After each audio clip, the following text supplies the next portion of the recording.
চিংড়ি মাছের মালাইকারি হয়তো তোমরা সকলেই খেয়েছো। আমিও আজ বানাবো চিংড়ি মাছের মালাইকারি, তবে একদম নতুনভাবে ভিন্ন রকমের। তাহলে আর দেরি কিসের, চলো ঝটপট শুরু করা যাক আমার আজকের রেসিপি। তো নমস্কার বন্ধুরা, স্বাদবাহারের পক্ষ থেকে আপনাদের সবাইকে জানাই অনেক অনেক স্বাগত। প্রতিদিনের মতো আজও হাজির হয়ে গেছি নতুন একটা রেসিপি নিয়ে। আশা করব পুরো ভিডিওটা জুড়ে আপনারা আমার সাথেই থাকবেন, আর সবশেষে ভালো লাগলে অবশ্যই একটা লাইক করে দেবেন আর সবার মাঝে বেশি বেশি করে শেয়ার করে দেবেন। সবার প্রথমে আমি এখানে ছোট ছোট সাইজের চিংড়ি মাছ নিয়েছি, প্রায় 250 থেকে 300 গ্রামের মতো। এবার চিংড়ি মাছের মাথার দিকটা আমি বাদ দিয়ে দিয়েছি, খোসাটা বাদ দিইনি, চাইলে আপনারা খোসাটাও ফেলে দিতে পারেন। এখন ওই চিংড়ি মাছগুলো একটা মিক্সিং জারের মধ্যে নিয়ে একটা মিহি পেস্ট বানিয়ে নিতে হবে। এই সময় কিন্তু একটুও জল ব্যবহার করা যাবে না, জল ব্যবহার করলে রান্নাটা কিন্তু হবে না। এবার ওই মিশ্রণটা আমি একটা বাটির মধ্যে ঢেলে নিচ্ছি, আর তার সাথে কয়েকটা উপকরণ দিয়ে দেব। সবার প্রথমে আমি দুটো মিডিয়াম সাইজের পেঁয়াজ কুচি দিয়েছি, আর দিয়েছি কয়েকটা কাঁচা লঙ্কা কুচি। পেঁয়াজটা কিন্তু ছোট ছোট করে কুচিয়ে নিতে হবে। আর তার সাথে দিয়ে দিচ্ছি স্বাদ মতো লবণ, অল্প একটু দিয়ে দিচ্ছি জিরের গুঁড়ো, আর সামান্য একটু কালারের জন্য দিয়েছি হলুদের গুঁড়ো। এবার সব কিছু হাত দিয়ে ভালো করে মেখে নিতে হবে। এবার সরাসরি চলে যাব মূল রান্নাতে।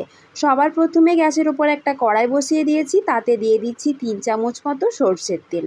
আমি এখানে সরষের তেলের পরিমাণটা একটু কমই দিলাম, আপনারা চাইলে আর একটু বাড়িয়েও দিতে পারেন।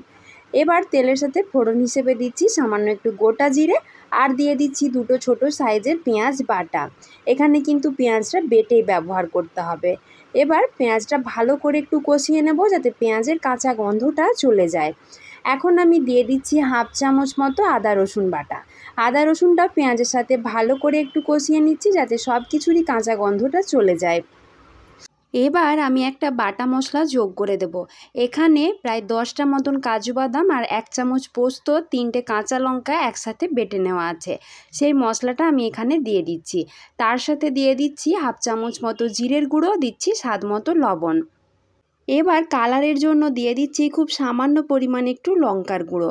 যেহেতু আমি এখানে কাঁচা লঙ্কা বেটে ব্যবহার করেছি, সেহেতু কাঁচা লঙ্কার ঝালটা এমনিতেই হবে, আর বেশি করে গুঁড়ো লঙ্কা সেই জন্য দিইনি। এবার দিয়ে দিচ্ছি 1 বাটি মতো নারকেলের দুধ। আমি একটা ছোট সাইজের নারকেল কুড়ে নিয়েছিলাম, সেটা থেকে নারকেলের দুধটা বার করে নিয়েছি। চিংড়ির মালাইকারি একটু মিষ্টি মিষ্টি হলে খেতে ভালো লাগে, সেজন্য খুব সামান্য পরিমাণ কয়েক দানা দিয়ে দিচ্ছি চিনি।